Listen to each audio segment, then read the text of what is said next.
And you know what? I want to rebuild the Jewish communities in Gush Katif because I'm telling you, if we had not destroyed the 20 Jewish communities in Gush Katif in Yeah. 2005, this would not have happened. Hi, and welcome to Facing the Divide. I am Kimberly Troup. I am a Christian Zionist and the director of Christian Friends of Israeli Communities. And I'm Tommy Waller. I'm head of Hayuvel, a volunteer organization here in Israel. And I'm also a Christian Zionist. And I'm Sondra Oster Baras. I am a Jew, I'm an Israeli, and I'm the international president of Christian Friends of Israeli Communities. It's wonderful to meet you all again. Unfortunately, we are meeting in very, very difficult circumstances. And what we wanted to do today is share with you what is going on in Israel, how each of us have experienced what is now going in Israel, and what our perspectives are. And hopefully through these perspectives, this is something that can give you perspective and help you, navigate through this crisis, each one of you seeing where you fit in and what you can get and how you can get involved. So I would like to just open and tell you, where was I last Saturday, a week and a half ago on Saturday, when all of this started? And I have to say, I'm an Orthodox Jew. We were in the middle of the holiday. It was also Shabbat and also the last day of the Feast of Tabernacles, which is a day, a holiday in and of itself, in a way, that we call Simchat Torah, which is a day that we rejoice in the conclusion of the 5 books of Moses, what we call the Torah. It is when we complete the annual cycle of the weekly Torah portions. And it's a day that's usually starts at night. It started Friday night. We go to synagogue. I remember, Kim, you came with me once, many, many years ago, to synagogue for this holiday, and how impressed you were, and how I think a bit surprised at how synagogue turned into this major free-for-all. We were, somewhat of a free-for-all. It was very joyful, very, very joyful. It was absolutely a celebration. Right. Fantastic. And so we have the men dancing with the Torah scrolls and the women dancing separately, and a lot of singing, and the babies and the children, and everybody's there. And it's a really nice holiday. I mean, there's also prayers involved as well. So that was Friday night. We were, nobody was expecting anything.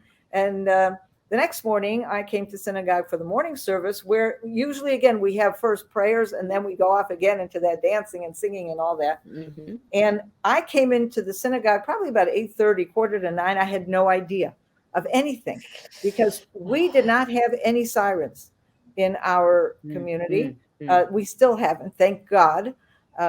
We are quite a distance from Gaza. It's actually an irony, because most of the year, Samaria is considered a fairly dangerous place to be, except when the rockets start flying. And then we end up being one of those corners of Israel where their rockets have a much harder time reaching. So that was good. So we really didn't know anything.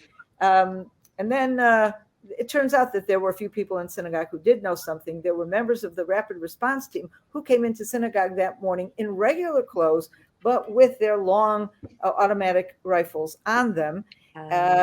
But some people noticed that. I didn't. I'm usually quite a bit oblivious to those kinds of things. Someone's got to hit me on the head and say, "War, Sondra," before I really know what's going on. And so I came in and I was praying and whatever.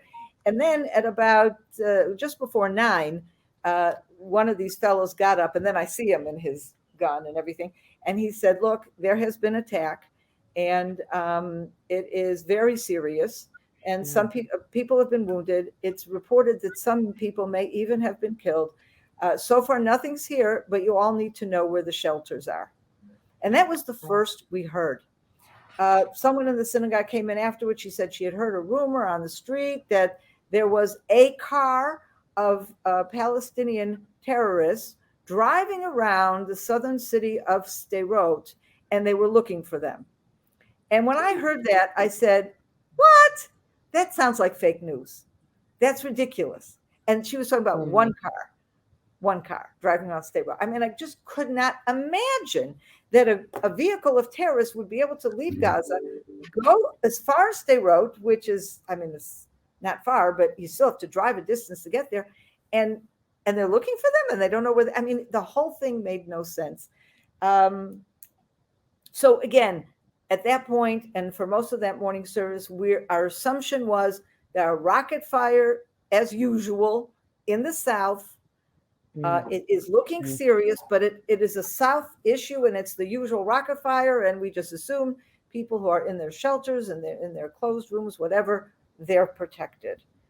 Then about 12:30 or something, we were still in the service. We were almost done, but we weren't done. Somebody came in and announced, we have gotten orders, everybody has to go home. And we still didn't know what was going on, but we were all sent home. And we knew that it was serious. And what had happened was, already throughout the morning, people were disappearing. Young men were leaving. People had on their phones. They were talking to someone. They would leave. So you kind of noticed this, but you didn't really know what was happening. Ed and I stayed home that afternoon. We were like afraid to leave the house. We didn't know what was going on. And again, if we were in the military, we would have put on our phone, because as soon as you know that there's a problem, you put on your phone, you put on your radio. But we're not in any kind of position to be able to do anything for anybody. So we don't put on our phone. And we figure if somebody needs us, they'll let us know. But, so we really were in the dark until, in the afternoon, we started seeing people leaving. People who usually don't drive on Shabbat getting into their cars and driving out of the community. And so by the time Shabbat was over, we were extremely worried. And then, of course, we put on the television that night and discovered, oh, my God, we couldn't believe it. And we immediately assumed that our children would be called up, and they were. It turns out my youngest son, Yehuda, was called up. Already in the morning, he's part of the rapid response team in his neighborhood. So already in the morning, he was called out to get his gear and patrol the community. And then 4:00 in the afternoon, he was called to go to his unit, which he did. And he's been on call ever since. And we're very concerned because he's quite the combat soldier, and he could be sent, anywhere to get into real action. So that's our biggest concern. It turns out David was called Saturday night, and he is involved with protecting one of the communities in Judea.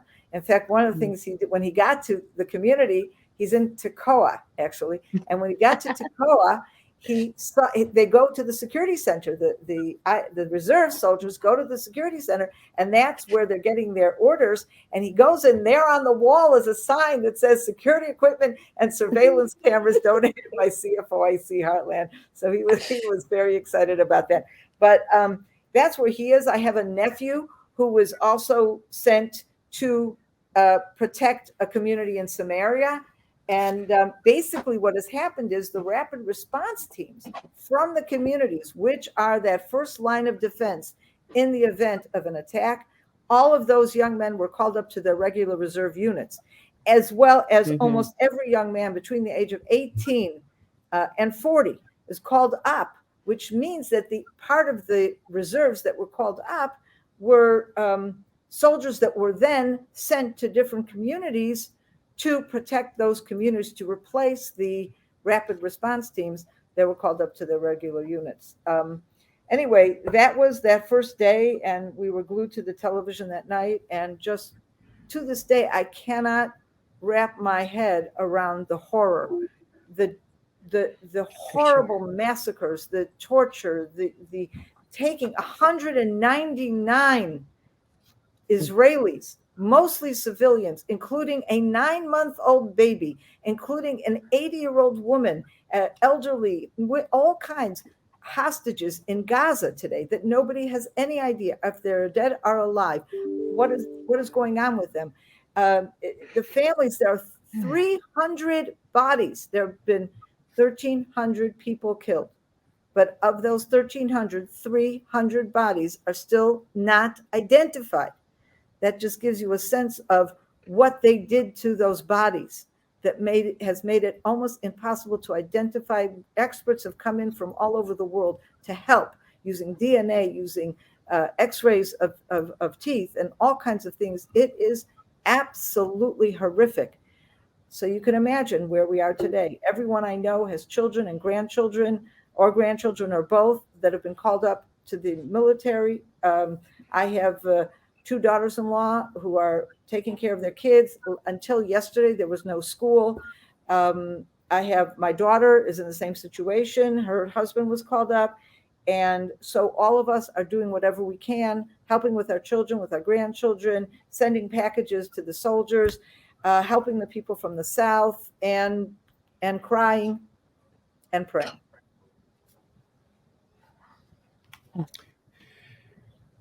It's hard. I'm still numb, honestly, just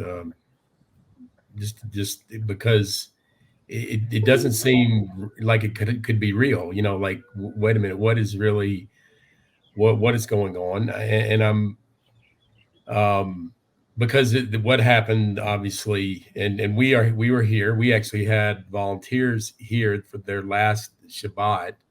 It was the last day of the feast. It was Simchat Torah, and they were going to be leaving on just this last Tuesday.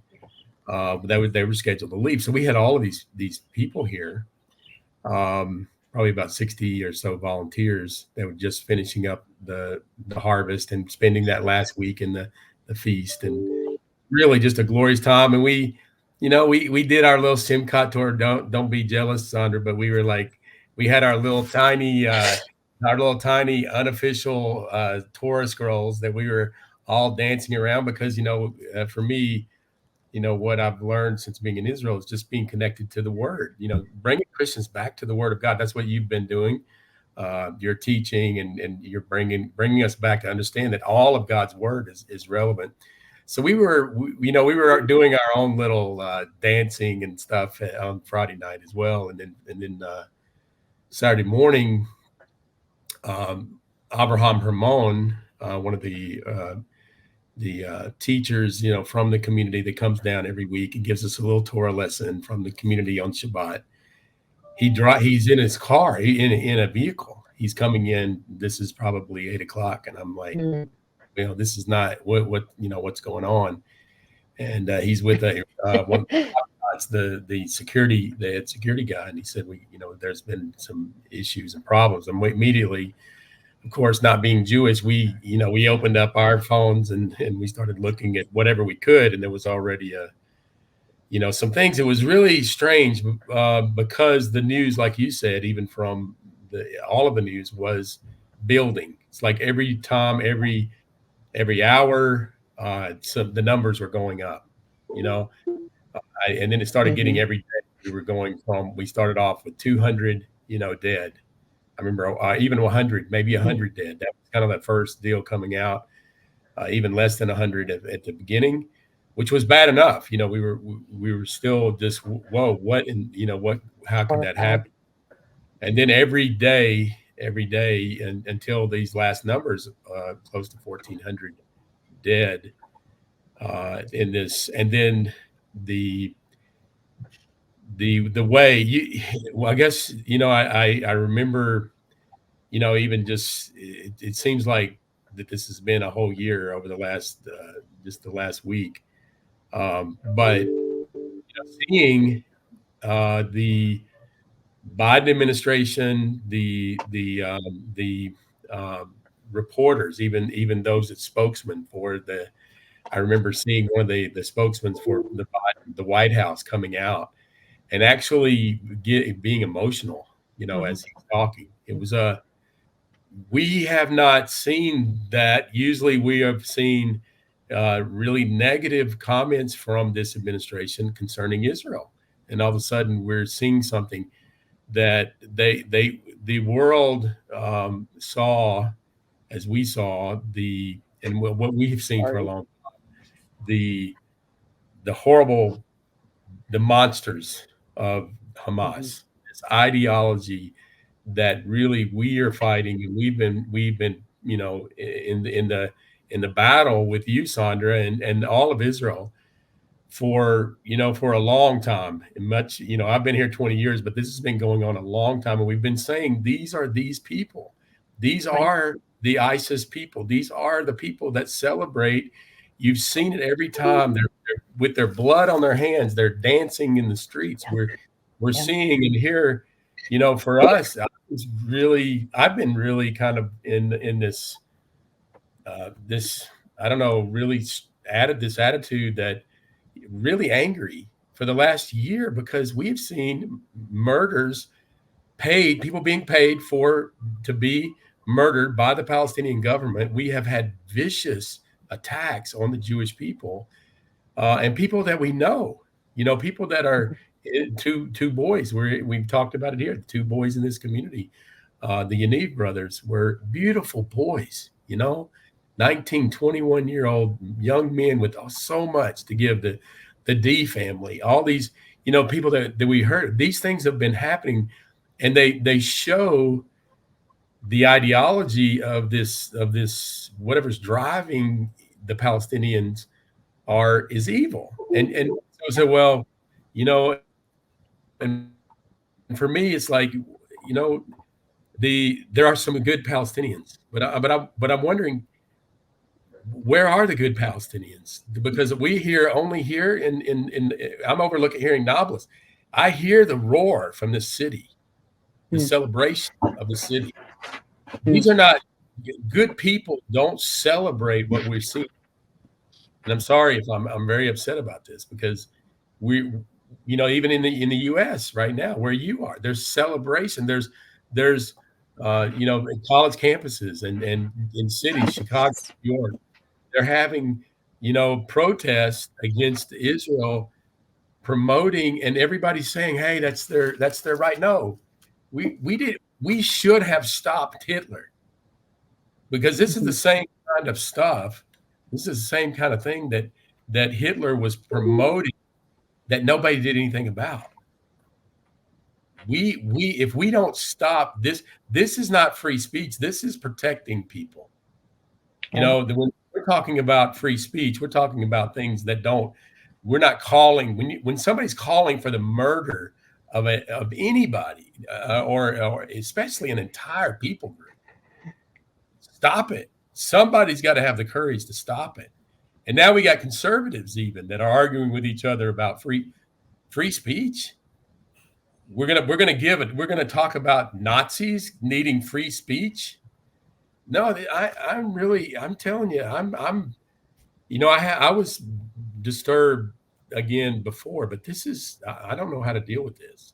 And I want to deal with it on such a level, that it stops. We cannot. We have this. For me, what I hear is we have one more opportunity. Christians, we have one more opportunity. We didn't do it in 1930s. We didn't do it in the 1940s. We got one more opportunity. What are we going to do now? Are you going to watch like you did then? Are you going to be indifferent like you did then? Because everybody says it. Sondra, Kim, you heard it. If I were in Germany, I would have stood against Hitler. I would have not allowed these atrocities to happen to the Jewish people. Here we are. What are you going to do? What are you going to do? So I hear the thing is right now we have the atrocities. Obviously, I didn't hear anybody speaking good about Hamas or the Palestinians. I didn't hear anything.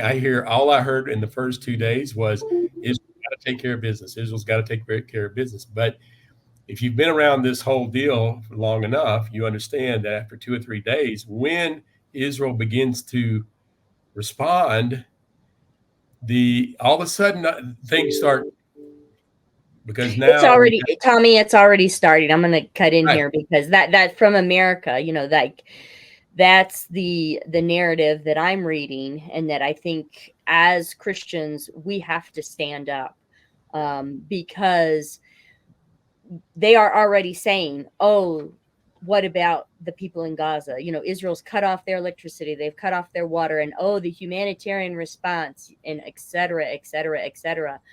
I'm sorry, but Israel has told everyone to get out of Gaza City. Exactly. And to go to the south, and Egypt is being a pill, and say, because Egypt doesn't want them. Clearly, Egypt closed their borders. What's the humanitarian? And they're trying to blame that on Israel. Oh, because Israel won't allow whatever humanitarian aid in. Well, I'm sorry, but we've known, my first thought when this broke, and when I was at home and it was a Saturday, and I have a WhatsApp group with one of my tours that went a couple of years ago, and one of the ladies from Australia posted and said, "I'm praying because I heard from what's going on in the South." And I was like you, Sondra. I was like, "God, Saturday." I was like, "Okay, a rocket attack, okay, sarah, right?" Isn't it crazy what we call normal? Right? Yes, this is normal. Absolutely. Anyway, so then obviously as my day progressed and as my day got hit about noon and Shabbat ended, of course I was getting phone calls and texts and WhatsApps, and and it was just like unbelievable. You're sitting there watching, and I can only, what I can compare it to is 9/11. And that's something, Sondra, that I think, when we say the number, that 1,300 dead, it's a horrifying number. I don't want to downplay that in any way, shape, or form, but I don't think as Americans that we understand how enormous that number is. How enormous that number is. Just in percentages, and in that every single person in Israel is so connected. It is so intertwined. 2 degrees or less, and you have someone that you personally know that's either dead or kidnapped. Like that's something that we can't comprehend. As Americans, when 9/11 happened, we had 3,000 something people died. And that was horrifying as well. And again, should never have happened, and is not acceptable. But we were probably 5 or 6 degrees separation. Those of us that don't live close to New York City, we didn't know the people. It was the names of strangers, faces that were being put up on the screen. And I feel like for Israel, and this is something that my message to Christians out there that haven't been to Israel, don't quite understand how tight knit, because I think, especially like I'm going to just put this whole past year into perspective, because unfortunately we've seen a lot of chaos over the past 5 years. How long has it been, Sondra, since you've had a normal election? 5 years, 6 years? Something. No, it's been a while. It's been a while. It's been so long. It's normal. I think 3 or 4 years, 3 years or so, 3 or 4 whatever. years. It's normal, right? And we've seen this unity. We've seen, like that's from the outside looking in. It's been a very disunified. There's lots of protests. There's lots of people not getting along, and I feel like, from my perspective, because I understand and because I've spent so much time in Israel, like I could see the outer shell, if you want to say, of all the disunity and all the infighting and the arguing and the back and forth. But I knew that at the heart, at the core, that that wasn't the true Israel. That wasn't the true heart of Israel. That wasn't the true heart of the Jew. It was the exterior, and you had issues and you were discussing them, and very loudly and very publicly, but I knew that you would come together, and that was the mistake. That was why Hamas did what they did, is they looked at this infight, what they considered infighting, what they considered as Jew upon Jew and attacking, and they saw that as a weakness, and they saw that as, okay, if the Jews are already attacking each other, then we can rip them apart. We can completely come against them and destroy them and annihilate them. So that's why they planned for 2 years to make this attack and to really strike, and to strike hard and fast, and that they were going to make this, they were going to drive this into the sea. And that's something that I don't think they didn't understand. And that is why 2 reasons Israel's going to prevail. One, God is on our side. Like we know, God said that he would bring the Jews home, never to be dispersed again. So the Jews aren't going anywhere. I'm sorry, Hamas. I'm sorry, Palestinian Authority, but this is the message. And really, for as far as the Palestinians, my feeling is it is a humanitarian crisis, but Israel's not the problem. Israel's not the one at fault. And if the world wants to come against what is going on with the Palestinians and what is going on with these Arabs that are suffering, and they are suffering, then take it to Hamas, take it to the Palestinian Authority, hold their feet to the fire and make them do what's right by their people. And I would say to the Palestinian people, if you feel that what has happened is wrong and that it should not happen, then you have got to stand up and you have got to overthrow your government and you have got to stand up for a righteous government, because that is the only way that there's going to be peace. That is the only way that you're going to have a better life, is that you throw the terrorists out. And I don't know where they're going to go because nobody wants them. Egypt's closed their borders to them. Jordan's closed their borders to them. I mean, everybody's closed their borders because they're terrorists, and they're terrorists for a reason. So just, we know that the narrative is coming. I'm already seeing it here in America about, the humanitarian, and Israel needs to do a ceasefire and we need to back out and whatever. And I pray to God, that is my prayer every day, is that Netanyahu and the government of Israel stands strong, stands firm, and they rescue those 200 people that are held captive, and they bring them home at whatever the cost, and that they absolutely annihilate Hamas. And you know what? I want to rebuild the Jewish communities in Gush Katif, because I'm telling you, if we had not destroyed the 20 Jewish communities in Gush Katif in 2005, this would not have happened. I feel that with everything in me, because with those Jewish communities and those guys that were down there were incredible. I mean, 4 times I visited Jewish communities in Gush Katif before they were evacuated and destroyed. And every time I came away stronger and more encouraged, because they lived like an incredible amount of adversity, but they knew that they were protecting the front line of Israel. And, I saw it said here just, I think it was yesterday, but someone said that thank God for all of the Jewish communities that were on the border with Gaza. I think in a normal mind, I was just this weekend, I was in Dallas for another event, and then they threw an Israel rally, and so I went to this Israel rally. I went to this other event, so I had all these Israel things going on Sunday in Dallas, and the feeling that I got was, why are these crazy people? What were they doing living that close to Gaza? Right. And I'm like, but you haven't been there. You don't understand. And so what I read yesterday was, thank God for the communities that were there, because had they not been there, the terrorists would have, their intention was to infiltrate all of Israel. And they got stopped by the people that lived there, and they paid the ultimate price, and they paid the ultimate sacrifice, and they protected, just as like the Jewish communities in Gush Etzion protected Jerusalem at the War for Independence. Like, this is why Jews have come home. This is, it's so real that every single Jewish community, from the Mediterranean to the Jordan Valley, like, they're all important, because all of Israel is home to the Jewish people. And Jews living in the land is the fulfillment of prophecy. And it is because God promised that he would bring his people and he would replant them in the land, never to be uprooted again.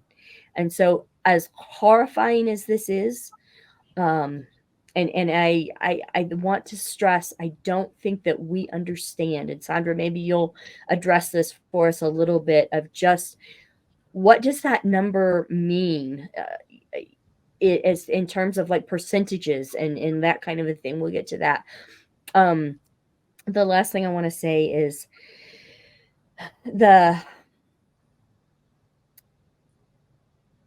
we need to pray. As people, we need to pray, we need to stand, and we need to share truth. Because right now, the battle's on the ground, but we know that it is today, tomorrow, Thursday. It is going to be in the airwaves, and it's going to be a battle in the headlines. And we have got to stand. We're already experiencing it on Facebook. Like, our posts are being subdued. We've tried to boost some posts and we've been denied. We've got comments that I can't see because Facebook has hidden them. I've not hidden them. So share. Go on Hiovel, go on CFOIC.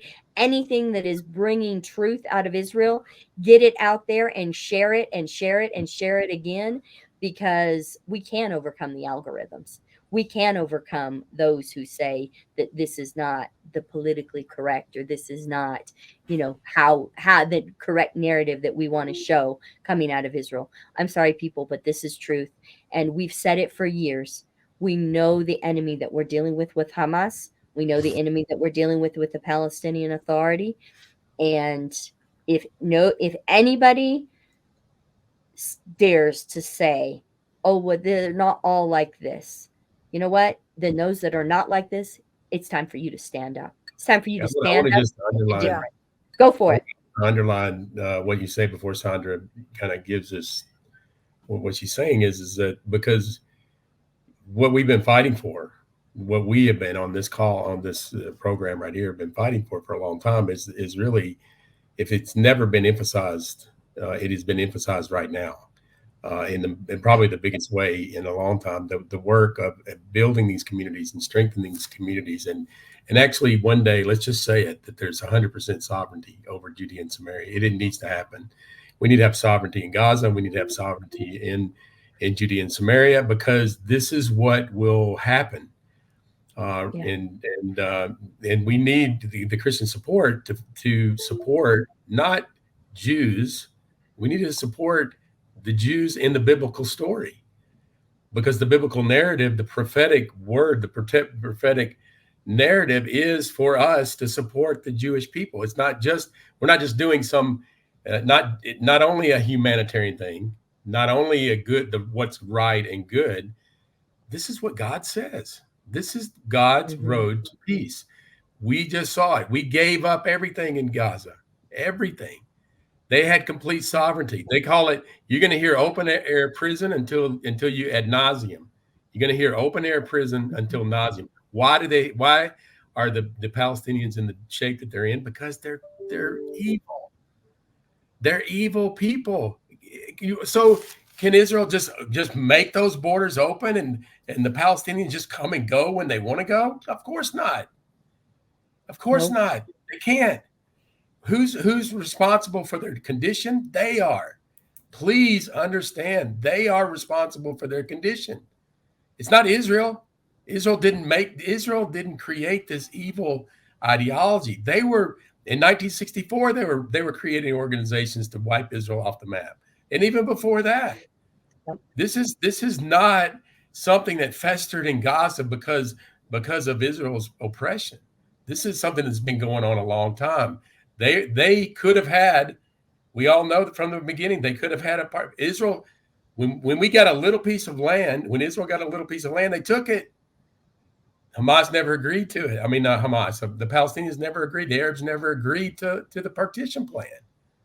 And so they only wanted all of it. They didn't get, they weren't going to settle for a piece of it. They wanted all of it. And they still want all of it. Well, you know what? There has been not a single Jew in Gaza since 2005. So, right. How do you blame that on Israel? Except for one, Gilad was held prisoner for years. That's right. Years until he was released. Was the only one. And you know what?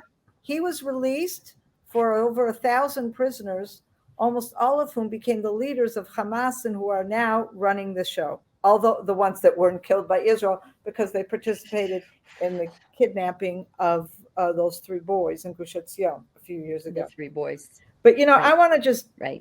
jump here. I'm really appreciative of what both of you were saying. And I just want to connect to some of these comments and where I'm coming from. So, Tommy, you mentioned about Hamas. We've known this for a long time, and that's, I was listening a bit to some of the responses from abroad, and I would say, like, for example, President Biden made an amazing speech last week. It was very, very moving, and it was clear to me that he had been shown the worst of the pictures of the massacres. And I think when he spoke really from his heart, very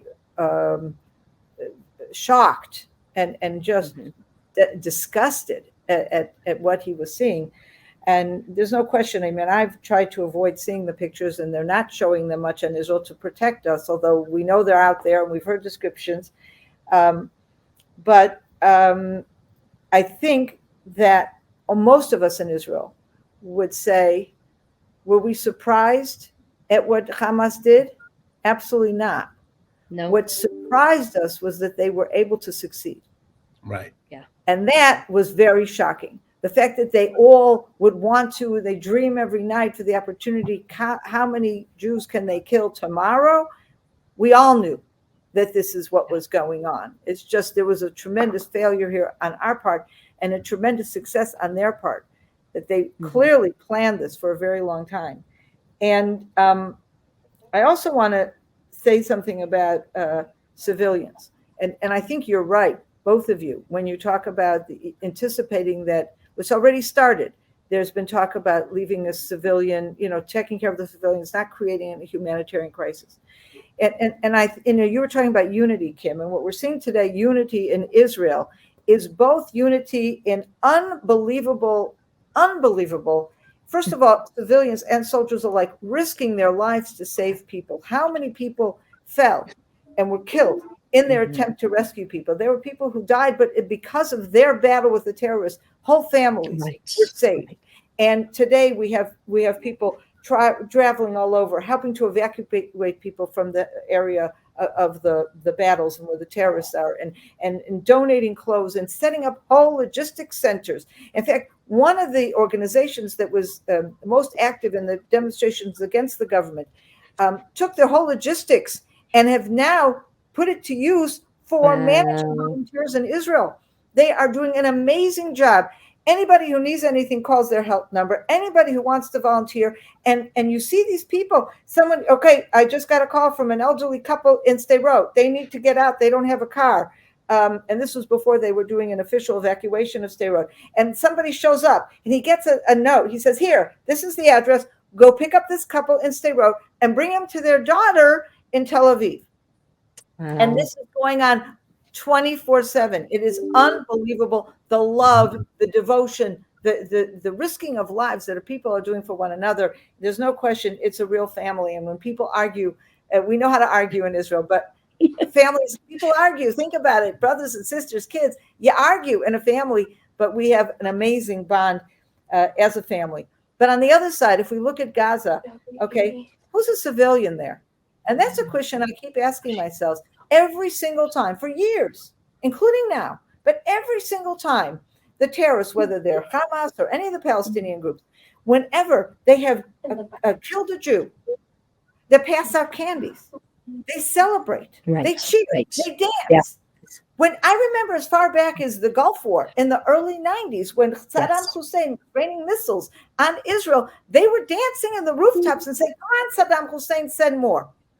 They cheered on ISIS, they cheered on Al Qaeda, and now people are surprised that this is Hamas. Suddenly, as if they discovered America. Hamas is just like ISIS. What do you know? But remember this: it's not just the terrorists themselves, but all those people in that Palestinian society that have cheered them on, that have celebrated. Yes. So when they broke the fence down on Saturday, they have all their trained, terrorists, etc. All kinds of other people said, "Oh wow, look at that! We can join." And they had all kinds of Palestinians just joining along to see how many Jews can we kill. Now they're in Israel, which I think is a little stupid, but okay, that we've given warning and we've said we're about to attack the northern part of Gaza, so all of you move south. We've cut Right. off all water, all electricity, all fuel, all food going in. Why? Because only a humanitarian crisis will bring them to a situation that they'll consider releasing the 199 hostages. Okay. Right. And then what do? We open up a little water pipeline that's going to the south. Yeah. Why? Because we're trying to move those people south. And if we're saying to them, there's no water in the north, but if you go south, you'll find water. And water is not something you can carry up. Like if they were to bring truckloads of food into Gaza, well, they would just distribute it in the north, take those trucks, whatever. So we're not letting that. But when people are talking about a humanitarian crisis, I ask two questions. Number one, will we get our hostages back without a humanitarian crisis? And frankly, we have to worry about those people. And number two, are these people really civilians? And no one is monitoring to see who's going south. Whole group of people going south, I'm sure includes plenty of terrorists, not just their supporters. So that's something to keep in mind. You talk about freedom of speech. Okay. Well, in recent years, this is something I'm seeing from here, but what's going on in America, and especially in American universities, where this whole idea of freedom of speech and other issues like that, I think we all treasure freedom of speech and freedom of religion and freedom of expression of any kind. To us, is a very, very important value.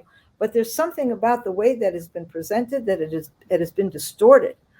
I heard, you may have seen this video. There's a professor at Columbia University Business School, and he was talking. He's Israeli, okay, and he was talking about a decision that was taken to allow protests at Columbia to protest in support of Hamas, and how the leaders of the university decided that they had to allow this for freedom of speech.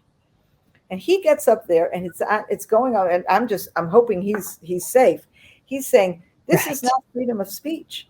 What you're doing is, he says, would you give freedom of speech to the Ku Klux Klan?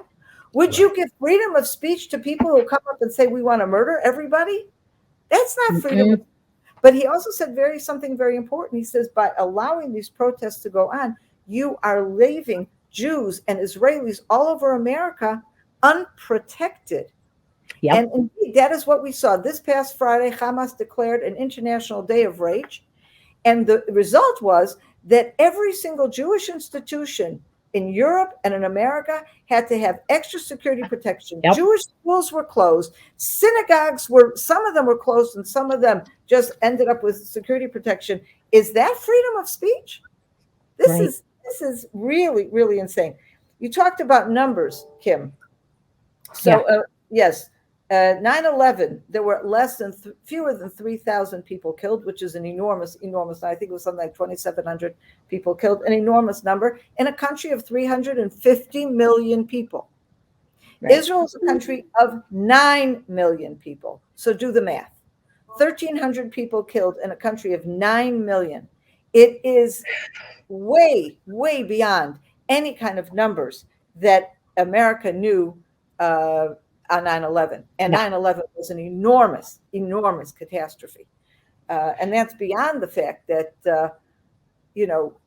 like you said, 2 degrees of separation. I personally know people. I know two friends of mine lost grandsons in this past week. They were both soldiers. Yep. A teacher of mine, who I don't have a personal connection with, but I've been in his classes many, many times. His son was killed in the north by Hezbollah last week. So nobody, Shmuel. Shmuel's good friend. Shmuel has 2 good friends now. One whose daughter was missing for a number of days, had been at that music festival, and then just found out a couple of days ago that she was actually killed. They identified her body. And then he had another friend yesterday that it turns out a rabbi that he's very close to, that also found out that his son was killed. So this is just a couple of people that we know. We all know people, and it hasn't any of us. Avri Ram from Itamar over here, one of the founders of Itamar, his son was killed as a soldier. Oh, I didn't hear that. I'm very sorry to hear that. Yeah, he's we were devastated with that. And everybody's called up. I mean, that's the other thing that, like that's the really, every single family is affected. Every single family is anybody between 18 to 40 is called up. I don't think that Right. is mobilized right now. And that leaves, a conversation I had with Shmuel is, he's not called up. He's too old for now. But so he volunteered and went into his community to volunteer and to sit guard duty, because he said that's what he did when he was in the army. And he said, when I was in the army, you do security, you'd get distracted and you'd look at the screen and you'd look at your phone and you talk to the guy, and it was just whatever. He said 2 hours I didn't take my, he says I didn't even blink. He said my eyes were glued to every single screen. I was like so on alert. And that's how it is, and that's the situation, is everybody is pitching in, and we are going to see a new Israel rise out of this. A united Israel is going to rise out of this. Israel is going to prevail. And there is stuff as Christians that we can do. I do want to, not, it is horrifying. It is absolutely horrifying. And every single family that has been affected, which is pretty much every single family in Israel, needs prayer right now. Just that the God of comfort would comfort them. I think Isaiah 40, comfort my people. That is, I to me, on the outside looking in, Israel has got to be one gigantic funeral. I mean, there's a funeral every single hour going on. And that's why we need a decisive victory. A decisive, yes. Not Yom Kippur War again. We need a decisive victory, or the whole world's in trouble. Yeah. Look, sure. the government and the people are united. I just hope the government stays strong with this goal and withstands whatever international pressure will come. The goal is to completely wipe out Hamas, that there will be absolutely no capability, not a bullet, not a knife, not a missile, not a rocket, not artillery, nothing, not capability in Gaza to attack Israel in any way. No tunnels, okay? No Hamas, no organization, no infrastructure, nothing that can in any way be used to attack. And you know what? It's amazing. These people who lost their homes, there are communities just outside Gaza that have lost 10 and 15 and 20% of their populations, and all the homes are destroyed. And they are saying, we're going back. That is our home. There was one fellow who got up there. He's an amazing guy. And he said like this. He says, but Israel has to decide. It's either us or them. Mm. And if it's them, then Israel has no chance. Right. And without us, Israel has no chance. In other words, if Israel's now going to give in and say, well, we can't rebuild, this area outside Gaza, well, the next thing we won't be rebuilding, Tel Aviv. And that is something the country will never be willing to do. There's really a consensus now that we must get rid of the threat coming out of Gaza. Otherwise, the whole state of Israel is at risk. And the other thing that I want to really point out now, I had this theory. The more I think of it, the more I am absolutely convinced. More and more information is coming out that we could see even from the way the attack was carried out. It was planned very, very carefully. The way it was synchronized, initially sending over rockets. And while the rockets were being sent, at that same moment, the alarms are going off and people think it's rockets coming over. They're sending drones and they knock out all the cameras along the fence so that at the end, everybody's blind. Nobody knows what's going on. They can't see.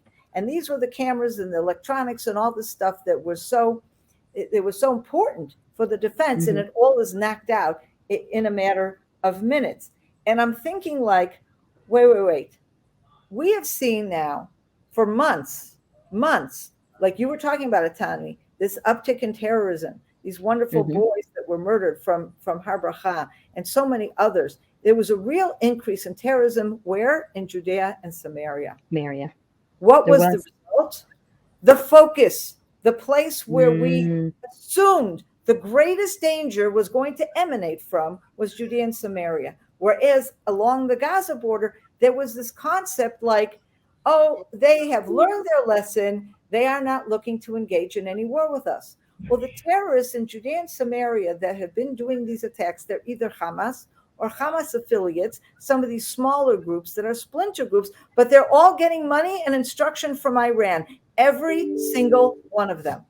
Now, whether it's Iran that's coordinating this or Hamas that's coordinating this, I have no idea. Doesn't matter. I am now convinced that the uptick in terrorism was part of their strategy to diffuse our attention to Judea and Samaria so that they could plan this horrific attack in Gaza. And you know what? The same thing can happen in reverse.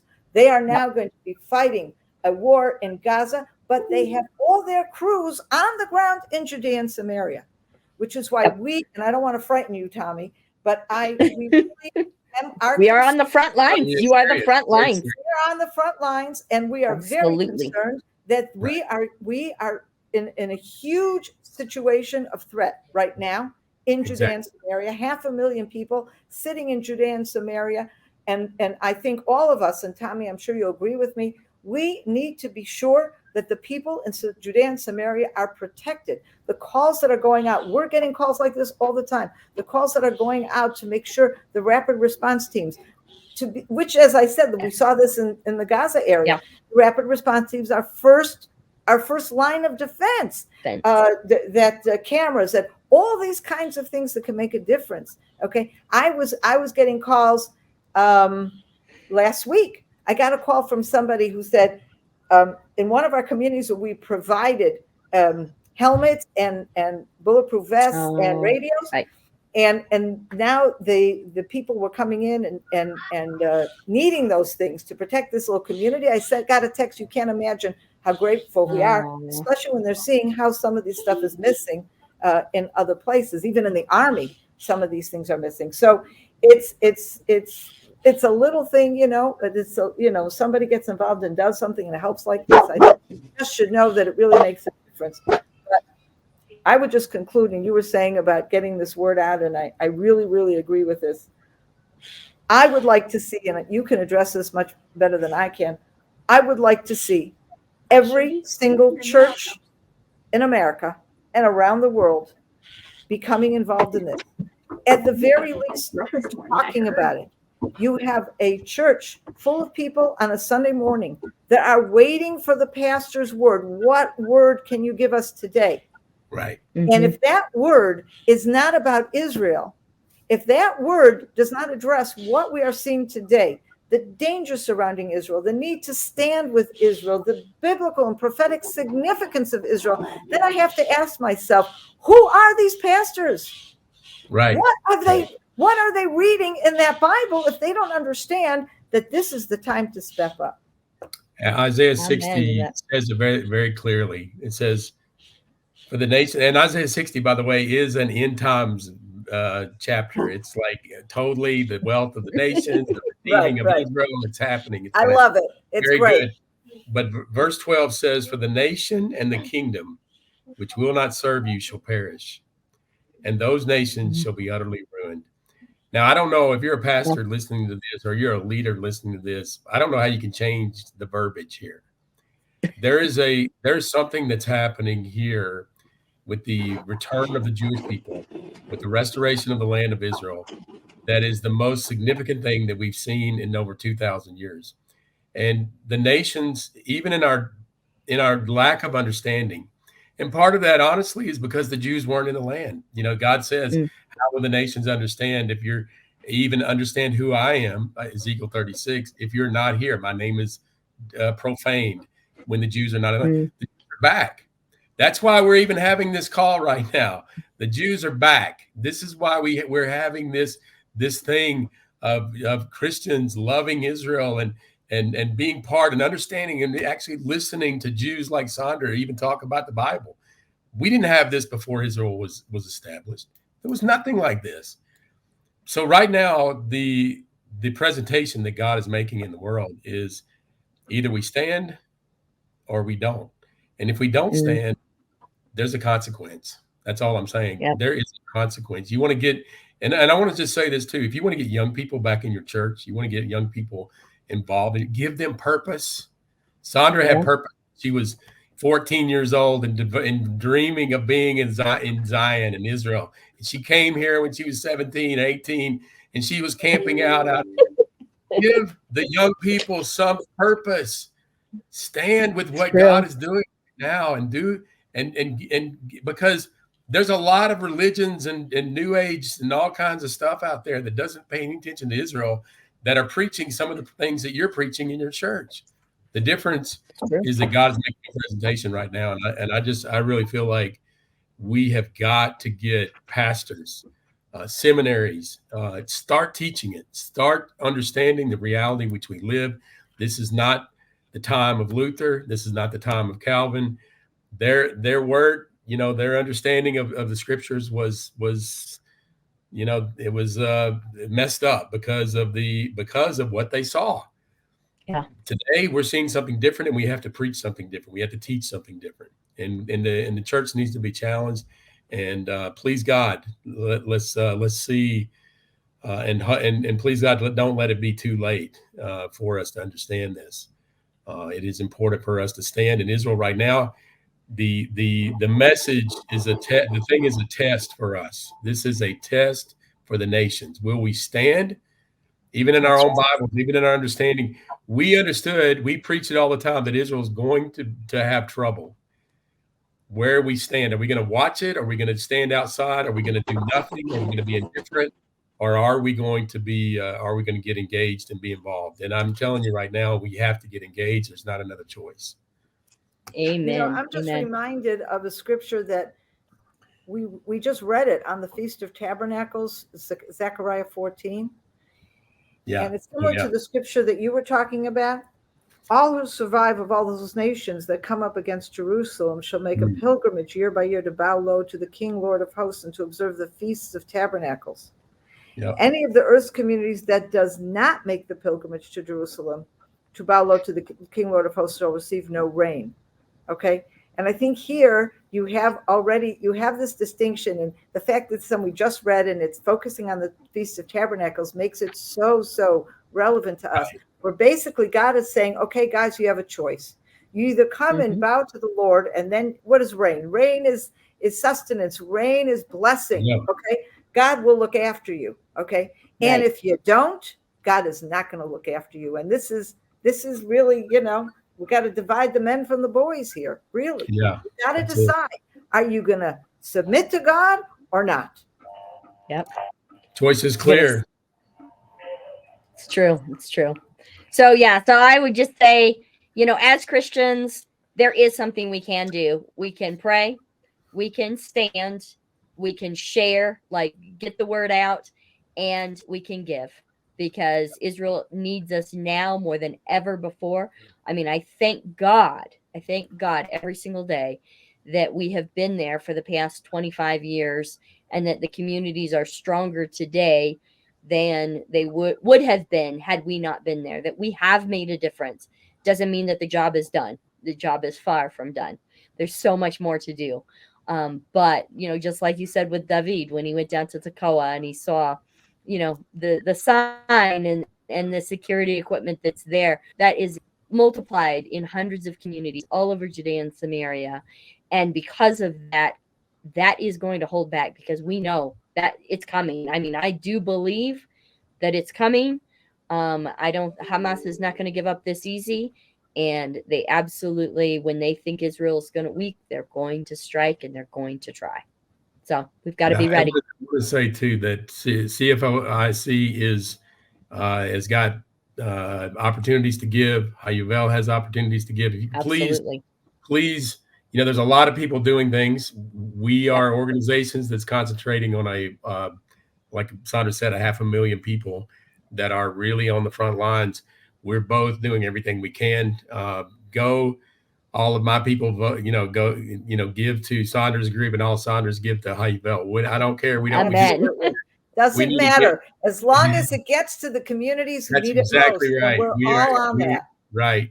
So we stand together in this, and it's important. So please we We are united. we are united, and I want to tell you, very trustworthy. There's nobody I trust more than Sondra and Kim and their organization. And we what feel they're the same doing. about you, Tommy, and your family. So let's collectively change this story and let's get victory. Let's get victory here. Amen. Amen. Amen.